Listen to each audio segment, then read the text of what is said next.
ہاں، تو مفتی صاحب میرا سوال یہ ہے کہ بہت سارے مفتی یا مولانا اللہ کے بارے میں سپریم گاڈ یہ ٹرمینالوجی یوز کرتے ہیں، تو میرا ہوں ایک تحقیق ہے کہ اس ٹرمینالوجی کو یوز نہیں ہوں کرنا چاہیے، کیونکہ ہوں سپریم گاڈ سے ایک پولیتھیزم کا ایک دروازہ کھل جاتا ہے، کیونکہ سپریم ہوں گاڈ کا مطلب میرا جو نظر میں ہے کہ there are many gods but Allah ہوں از سپریم. تو جو آریہ سمجھ ہے وہ دیکھا جاتا ہے کہ اس سمے میں وہ گھر واپسی کا مشن چلا رہا ہے. تو آپ بھی جانتے ہیں کیونکہ آپ بھی انڈیا سے ہیں، ہم بھی انڈیا سے ہیں، تو بہت سارا مسلم کو یہ بلا رہا ہے کہ تم کو پوربجوں کا جو دن ہے اس میں پھر لوٹ جانا چاہیے. تو ہوں وہ یہ بھی دعویٰ کرتے ہیں کہ ہمارا جو ریلیجن ہے ویدک سناتن ویدک ریلیجن یہ پورے انسانیت کے لیے ہے. تو ہم جب اس کے ساتھ بحث کریں گے تو ہمارے کاؤنٹر کوشچن کیا ہوگا؟ وہ یہ دعویٰ کرتے ہیں کہ اس کے جو سناتن ویدک دھرم ہے پورے انسانیت کے لیے ہے. ہوں ہمارے بھی یہ دعویٰ ہے کہ اسلام بھی انسانیت کے لیے ہے.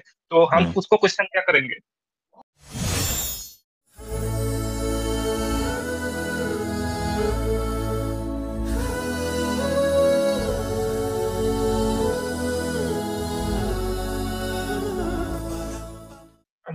السلام علیکم مفتی صاحب. وعلیکم السلام ورحمۃ اللہ وبرکاتہ.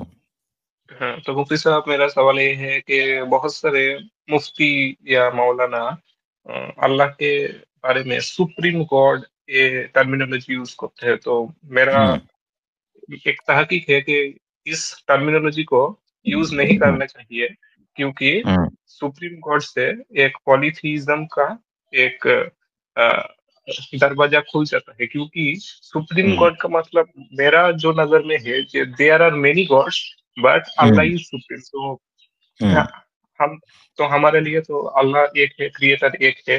تو آئی تھنک ہوں میرے نزدیک سپریم گاڈ یہ ٹرمینالوجی یوز نہیں کرنی چاہیے. ہاں، سپریم بینگ بولا جاتا ہے. تو آپ کیا کہنا چاہیں گے ہاں اس بارے صحیح میں؟ ہے، بالکل نہیں کرنا چاہیے. صحیح ہے، آپ نہیں کرنا چاہیے. ہاں، تو میرا دوسرے سوال یہ ہے کہ کیا حدیث مخلوق ہے؟ میرا مطلب اللہ کے کلام ہے کیا یا مخلوق ہے؟ وہی بات ہو گئی کہ ظاہر سی بات ہے، حدیث کے بارے میں تو یہی بات ہے کہ حدیث مبارکہ جو الفاظوں کے اندر ہے، کلام نفسی اور کلام لفظی، یہ تو قرآن کریم کے اندر یہ ڈیبیٹ چلتی ہے کہ کلام نفسی اور کلام لفظی کی. ٹھیک ہے، رہ گئے حدیث مبارکہ. اس طرح کی تمام چیزیں، خود اللہ کے نبی علیہ الصلوۃ والسلام ایک مخلوق ہے. ٹھیک، ان کی ذات سے جو چیزیں نکلی ہوئی مخلوق ہے الفاظ کے اعتبار سے، یعنی جو ہمیں ہاں بس لکھے ہوئے ہیں ساری چیزیں. ٹھیک، ہاں ہاں. تو تو غیر مخلوق کون ہے؟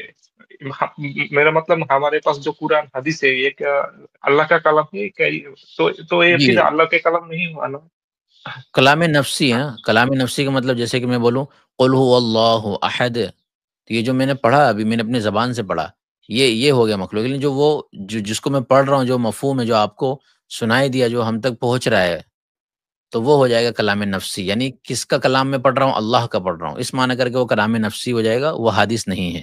لیکن کلام لفظی جو ہم اپنی زبان سے ادا کر رہے ہیں، چونکہ ہم مخلوق ہیں، ہم اپنی زبان سے ادا کر رہے ہیں، تو ہماری زبان بھی جو ہے ہاں وہ ختم ہو جانے والی ہے، ہمارے الفاظ بھی ختم ہو جانے والے ہیں، اور ہم بھی ختم ہو جانے والے ہیں. تو یہ علم ہاں کلام کی بحث ہے. جو کلام نفسی ہے وہ اصل مخلوق نہیں ہے. کلام جو لفظی ہے، جو ہم حروف کو دیکھ رہے ہیں، جو ہمارے سامنے لکھا ہوا ہے، ظاہر سی بات ہے وہ مخلوق ہے، وہ ختم ہو سکتا ہے. ٹھیک ہے، کلام نفسی کے اوپر ہاں وعدہ کیا کہ وہ باقی رہنے والا ہے. ہاں. تو میرا آسان مثال یہی ہے تھرڈ. کہ کلام لفظی کی مثال یہ ہے کہ ہم اس کو چھو سکتے ہیں. کلام لفظی ہم اس کو چھو ہاں ہاں سکتے ہیں، ہم اس کو دیکھ سکتے ہیں. ٹھیک ہے، اور کلام ہاں نفسی ہم اس کو دیکھ نہیں سکتے ہیں، چھو نہیں سکتے ہیں اس کو. ہاں اس کے اندر بلٹ ہوتا ہے وہ. چلے. ہاں. تو میرا تھرڈ سوال ہے مفتی صاحب کہ بہت سارے جاہل انسان قرآن کو یا کعبہ کو اللہ سمجھتے ہیں. تو آپ کیا یہ شرک ہوگا؟ میرا نزدیک ہاں تو شرک بالکل. ہوگا. ہاں، اگر وہ اس معنی کر کے سمجھتا ہے کہ جس طریقے سے دیگر ہندوازم کے اندر عقیدہ ہے کہ قرآن کو اللہ سمجھنا بالکل غلط ہے. اللہ کا کلام ہے، وہ اللہ نہیں ہے وہ. کیونکہ اگر اس کو اللہ مانیں گے آپ، یہی مطلب ہو گیا پھر کہ کوئی چیز اللہ تھوڑی نہ ہو سکتی. اللہ تو قل اللہ احد ہے، ہاں اللہ الصمد ہے. ٹھیک ہے، لیس کمثلہ شیء ہے، کوئی چیز اس کی طرح نہیں ہے. تو اس کی طرح بھی کسی کو چیز کو ماننا وہ غلط ہے. وہی اللہ ہی مان لینا. پھر تو کرسچینٹی کا عقیدہ بھی ہے، تو خدا ہی کہتے ہیں حضرت عیسیٰ کو. تو پھر کیا فرق رہ جائے گا؟ تو یہ غلط عقیدہ ہے، اسے اوائڈ کرنا چاہیے. ہاں. مخلوق کو مخلوق تو کی درجے میں رکھنا چاہیے، اس کو خالق نہیں بنا سکتے. ٹھیک ہے. ہاں تو قرآن بہت کلام گہر نفسی ہے. ہونے کے اعتبار سے، کلام نفسی ہونے کے اعتبار سے خدا کا کلام ہے، لیکن لفظی ہونے کے اعتبار سے جو ہمارے پاس موجود ہے وہ ایک درجے میں مخلوق. اسی طریقے سے کعبہ اللہ کا بنایا ہوا ہے، ٹھیک ہے، وہ سب مخلوق کے درجے میں آئے گا. تو مفتی صاحب جو کلام میں جو تو اللہ کون سی قرآن کو ریزرو کرنے کو وعدہ کیا ہے؟ کلام لفظی کو کلام ہے؟ نفسی، کلام نفسی، لفظی نہیں، نفسی باقی رہے گا قیامت تک، جو ہاں ہمارے تو سینوں میں محفوظ ہے. سینوں میں کیا محفوظ سن ہے؟ ایک تو ہمارا سینہ ہے، لیکن اس سینوں کے اندر جو ہمارے محفوظ ہے، جیسے میں بول رہا ہوں آپ کو ابھی، قرآن پڑھ رہا ہوں، یہ محفوظ ہوگا، ہاں ایک ایک حرف اس کے محفوظ رہیں گے. تو قرآن کا جو پریزرویشن کا طریقہ ہے وہ تو اورل ٹریڈیشن ہوا کہ سنی ہوں جو. ہوں ہاں تو یہ ریٹن ٹریڈیشن تو نہیں ہے پھر بھی؟ کیا آپ یہ بولنا چاہتے ہیں نہ اورل نہیں، ٹریڈیشن؟ اورل بھی ریٹن دونوں ہی ہیں، دونوں ہی ٹریڈیشن ہیں، دونوں کے تو ذریعے اللہ ریٹن تعالیٰ جو بالکل رکھیں. ہاں، ریٹن جو ہے وہ تو مخلوق ہے. دونوں ہی مخلوق ہے. ہم جو بول رہے ہیں وہ ہاں بھی ہے، اور جو لکھ رہے ہیں وہ بھی ہے، لیکن اس کے بعد جو ادا ہو رہا ہے وہ ہے کلام نفسی، جو ہمیں نظر نہیں آتا. ہاں او ٹھیک ہے. تھینک یو تھینک ہاں، یو. تو ہاں تو میرا لاسٹ سوال ہے جو آریہ سماج جو ہندو مذہب کے ایک سیکٹ ہے، تو برانچ ہے، تو وہ کہتا ہے کہ یونیورس اٹرنل ہے. اٹرنل کا ہاں، مطلب ہے بگننگ لیس، جس کا کوئی بگننگ نہیں ہوتا. اور وہ یہ بھی کہتا ہے جو پرمیشور ہوتا ہے تو وہ نتھنگ سے کچھ بھی نہیں بنا سکتا. تو جو میٹر اور انرجی ہے، اللہ وہ میٹر اور انرجی کو یوز نہیں کرے گا تو یونیورس نہیں بن سکتا. تو پھر وہ یہ بھی بولتا ہے کہ اللہ اومنیپوٹنٹ ہے. تو آپ کو نہیں لگتا کہ اس دونوں باتوں میں کانٹراڈکشن ہے؟ کانٹرڈکشن نے دبا کے کانٹرڈکشن ہے. ٹھیک ہے بھائی، یہ ہاں ان کے جو بیسک اصول ہے وہی کلیئر نہیں ہے. ایک طرف بولتے ہیں کہ دنیا خود بخود بن گئی، اس کے بعد بولا کہ جب سے دنیا ہے تب سے بھگوان ہے، یا دونوں کے ایک ہی مان رہے ہوتے، تو پورا کمپلیٹلی کانٹرڈکشن ہے. ٹھیک ہے. تو ہم اس کو مشرک بھی کہہ سکتے ہیں، کیونکہ یہ تو شرک ہو گیا کہ اللہ. ہم ہوں جانتے ہیں کہ ہوں اللہ ہی اٹرنل ہے، اللہ کے سوا جو بھی ہے وہ. ہوں ہاں یہ ہو سکتا ہے کہ اینڈ لیس ہو، کہ جنت جہنم کبھی بھی تباہ نہیں ہوگا، تو اللہ اس کو ختم نہیں کر دے. ہاں یہ ایک ہوتا اینڈ ہے اللہ لیس ہو کی ذات سکتی ہے. میں اور اللہ کی صفات میں. تو اللہ کی صفت ہے یہ، جس کو بولا ہاں جاتا ہے قدیم ہونا. قدیم ہونا اللہ کی صفت ہے، اور اس کے ساتھ کسی کو اگر ہم مشابہ قرار دیں گے تو یہ یقیناً شرک ہے. یہ تو آریہ سماج بولتے ہیں ہم شرک نہیں کرتے، ہم مونوتھئسٹ. تو اس کے یہ دعویٰ تو غلط ہوا نا؟ وہ ان کے اپنے اعتبار سے وہ شرک نہیں کرتے، ان سب سے بڑے مشرک ہیں وہ. ہاں ہاں ہاں تو ہوں. مفتی یاسین نظیم الوازی نے یہ بولا تھا کہ جو برٹش جب تھے علماء دیوبند کے ساتھ سوامی دویانند سرسوتی کا کیا کوئی مناظرہ ہوا تھا؟ آپ کیا یہ جانتے ہیں؟ یہ نہیں جانتا، یہ جانتا ہوں میں کہ مولانا قاسم صاحب ناندوی کے ساتھ گفتگو ہوئی تھی، اور ہاں روڑکی کے اندر مناظرہ رکھا گیا تھا. اور روڑکی کے اندر جو مناظرہ رکھا گیا تھا، سوامی دیانند سرسوتی کو ہی بلایا گیا تھا وہاں پر. اور ہاں ہسٹری کے اندر سرسوتی صاحب پہنچے نہیں تھے. 3 دنوں تک مولانا ہاں قاسم صاحب نانوتوی ان کو دعوت دیتے رہے، لیکن پہنچے نہیں. اس کا تذکرہ مولانا قاسم صاحب نانوتوی کی ایک کتاب ہے الانتصار الاسلام، اس کے اندر انہوں نے ذکر کیا ہے کہ میں وہاں پر گیا اور بہت اعتراض بھائی ہاں صاحب کرتے تھے، لیکن جب میں خود وہاں پر پہنچا ہوں، میرے پاس بیماری بھی ہو گئی تھی، بیماری کے حالت میں پہنچ رہا ہوں، لیکن اس کے باوجود بھی ہاں 3 دن میں نے انتظار کیا، لیکن یہ باہر نہیں آئے. ان کو یہ بہت تھا، اور اس وقت سب سے بڑے مناصر بنے ہوئے تھے یہ سرسوتی صاحب. وہاں پر تو انتظار میں اس کا ذکر کیا ہے. مناظرہ کا سبجیکٹ کیا تھا مفتی صاحب؟ یہ مجھے بتا دیجیے، کس سبجیکٹ میں؟ الانتصار الاسلام کے اندر ان کا تو سب سے پہلا اعتراض یہی تھا، جو اس کا جواب دیا انتصار الاسلام کے اندر، کہ خدا قادر ہے لیکن قادر مطلق نہیں ہے.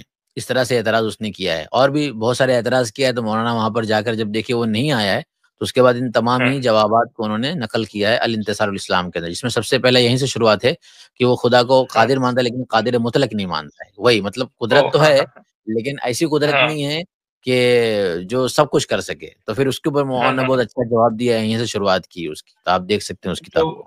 تو یہ مفتی صاحب جو آپ کتاب کے حوالہ دی، تو وہ کیا انگلش لینگویج میں پا جائے نا اردو میں؟ کیونکہ مجھے انگلش تو میں تو اردو میں ہی ہے. اب انگلش میں اتنا کام نہیں ہوا ہے، مجھے تو نہیں اس کا علم ہے. تو تو ہم تو ویسٹ بنگال سے ہیں مفتی صاحب، ہمیں تو اردو نہیں آتا ہے. کوئی مسئلہ نہیں، اردو منگوا کے اسکین کروا کے پڑھ لینا ہے، اس کو بنگلہ ہو جائے گی. آج تو کتنا آسان ہو چکا ہے کتابوں کو پڑھنا. جو بھی چیز ہے، ہاں ہاں مجھے اگر نہیں آئے گی کوئی لینگویج، مجھے اگر بنگلہ میں دیکھنا ہوتا ہے یا مجھے اگر بنگالی میں دیکھنا ہو تو میں خود ہی اسکین کر کے دیکھ لیتا ہوں. اگر ہاں کسی نے مجھے سوال پوچھا یا سلام کیا یا کچھ بھی کہا ہے تو آج تو کتنا آسان ہو گیا ہے. تو اگر اس چیز کو ہاں پڑھنے کا شوق، یا پھر یہ ہے کہ اردو تو آپ 1 مہینے میں سیکھ سکتے ہیں. اردو کے ایک قاعدہ پڑھ لیا آپ نے، کسی عالم کے پاس تھوڑی سی محنت کی. اردو تو ایسی زبان ہے کہ 1-2 مہینے میں آپ کو آ جائے گی. ہاں. تو لاسٹ سوال، اس کے بعد میرا کوئی سوال نہیں ہے. تو جو آریہ سماج ہے وہ دیکھا جاتا ہے کہ اس سمے میں وہ گھر واپسی کا مشن چلا رہا ہے. تو آپ بھی جانتے ہیں کیونکہ آپ بھی انڈیا سے ہیں، ہم بھی انڈیا سے ہیں. تو بہت سارا مسلم کو یہ بلا رہا ہے کہ تم کو پوروجوں کا جو دین ہے اس میں پھر لوٹ جانا چاہیے. تو ہوں وہ یہ بھی دعویٰ کرتے ہیں کہ ہمارا جو ریلیجن ہے، ویدک سناتن ویدک ریلیجن، یہ پورے انسانیت کے لیے ہے. تو ہم جب اس کے ساتھ بحث کریں گے تو ہمارے کاؤنٹر کوشچن کیا ہوگا. وہ یہ دعویٰ کرتے ہیں کہ اس کے جو سناتن ویدک دھرم ہے پورے انسانیت کے لیے ہے. ہوں ہمارے بھی یہ دعویٰ ہے کہ اسلام بھی انسانیت کے لیے ہے. تو ہم ہوں اس کو کوشچن کیا کریں گے اور ہوں کس طریقے سے اس کے ساتھ بحث کیا جائے گا اس بارے میں. جی، پوری انسانیت کے لیے یہ دعویٰ ہی غلط ہے. پوری انسانیت کے لیے ہونے کا کیا مطلب ہے؟ کیا آپ کے پاس پوری انسانیت کے لیے یہ مطلب ہے کہ آپ کے دھرم میں کنورٹ ہونے کے بعد ہی اس کے لیے رولز اور ریگولیشن اور اس کے لیے سہولتیں ہوں گی؟ پوری انسانیت کیا مطلب ہے؟ اسلام جب یہ کہتا ہے کہ اسلام پوری انسانیت کے لیے، تو اسلام تو یہ کہتا ہے کہ کرسچن بھی رہ سکتا ہے اور اسی طریقے سے ہندوز بھی رہ سکتے ہیں، اور ایک شخص جزیہ دے کر اسلامی ملک میں رہ سکتا ہے. یعنی نان مسلم بھی اسلامی ملک میں رہ سکتے ہیں. ضروری نہیں ان کو اسلام قبول کرنا، وہ ان کے لیے ایک اختیار ہاں ہوگا. اور اس کے ساتھ اسلام کے پاس ساری کنڈیشن موجود ہے کہ مسلمانوں کے لیے یہ معاملہ ہے اور غیر مسلمین کے لیے یہ معاملہ ہے. تو ان ہندوؤں سے سب سے پہلا سوال یہ ہوگا کہ آپ کے پاس یہ ہے کہ ایک مسلمان بن کے رہے آپ کے اپنے ویدک دھرم اور آپ کے اپنے کنسپٹ کے اعتبار سے، اور تمام نمازیں تمام چیزیں کریں، کیا آپ اس کو گوارا کریں گے یا ہمیں ہندو ہی بننا پڑے گا؟ تو جیسے وہ بولیں گے ہندو بننا پڑے گا تو پھر تو آپ اسلام سے فیل ہو گئے. اسلام تو یہ بات ہی نہیں کر رہا ہے. اسلام تو ہندو کے لیے بھی نظام بنایا ہوا ہے کہ بھائی ہندو جو ہیں، نان مسلم جو ہیں، ایکس مسلم جو ہیں، ان کا بھی ایک اپنا نظام ہے. ان کے اوپر یہ کرائٹیریا ہوگا اور ہمارے ساتھ یہ کرائٹیریا ہوگا. آپ تو سب کو ایک ہی لکڑی سے ہانکنے والے بن گئے. تو آپ تو زبردستی کنورٹ کرا رہے ہیں. تو آپ کا انسانیت کے لیے کہاں ہوا؟ انسانیت کے لیے ہوتا تو سب کے لیے الگ الگ رولز اور ریگولیشن ہوتے. وہ آریہ سماج یہ بولتا ہے کہ جب ہندو راشٹر بنے گا تو مسلم کو وندے ماترم فورس کیا جائے گا، بھارت ماتا کی جے بولنا ہوگا، جے شری رام بھی بولنا ہوگا. وہ تو بس گھر کے اندر. کہاں ہوا؟ ہاں انسانیت کے لیے کہاں ہوا؟ یہ تو آپ کے اپنے لیے ہو گیا. انسانیت کے لیے تو اس کو بولا جاتا ہے کہ جو انسان کے لیے بہتر ہو وہ کیا جائے. تو ہمارے لیے تو بہتر یہ ہے کہ ہم اسلام پر رہیں اور اسلام پر عمل کریں. تو آپ انسانیت کے لیے کہاں ہیں؟ آپ ایسا بولیے کہ ہم اپنے لیے جو ہے وہ دھرم اور مذہب بنا رہے ہیں اور پروموٹ کر رہے ہیں. تو اب آپ کا جو بلی وہ تھیلے سے باہر آ جاتی ہے آپ کی اس موقع پر. آپ تو نہیں کرنے ہاں دیں گے اس کو عمل. تو یہ تو وہی ہوگا کہ انسانیت کے لیے کہاں. مثال کے طور پر جب بھی کوئی یہ نعرہ لگا انسانیت کے لیے، ہم وہی سوال کرتے ہیں انسانیت کے لیے کس کو بولا جاتا ہے؟ کہ جس میں اس کا فائدہ ہو، جس کے اندر اس کی خیر خواہی ہو. تو اسلام تو یہ نہیں کہتا کہ آپ کو رہنا ہی پڑے گا. اسلام یہ کہتا ہے کہ جو اسلامی ملک ہوگا اس کے اندر رہنا ہے تو آپ کو اس طریقے سے رہنا ہوگا. اس کا یہ طریقہ ہے، اس کے لیے یہ رولس اور ریگولیشن ہے. آپ کو دھرم جو ہے وہ چینج نہیں کرنا رہے گا. آپ کو ٹیکس دینا ہوگا، اور ٹیکس دینے کے اندر یہ ہے کہ آپ اب شہری نہیں ہو اس ملک کے. آپ تو ظاہر سی بات آپ کو اس کو پے کرنا پڑے گا. اور یہ تو ہم ابھی بھی کر رہے ہیں. ہاں ہاں. جی، جزاک اللہ مفتی صاحب، تھینک یو. چلیے، السلام علیکم و رحمۃ اللہ وبرکاتہ.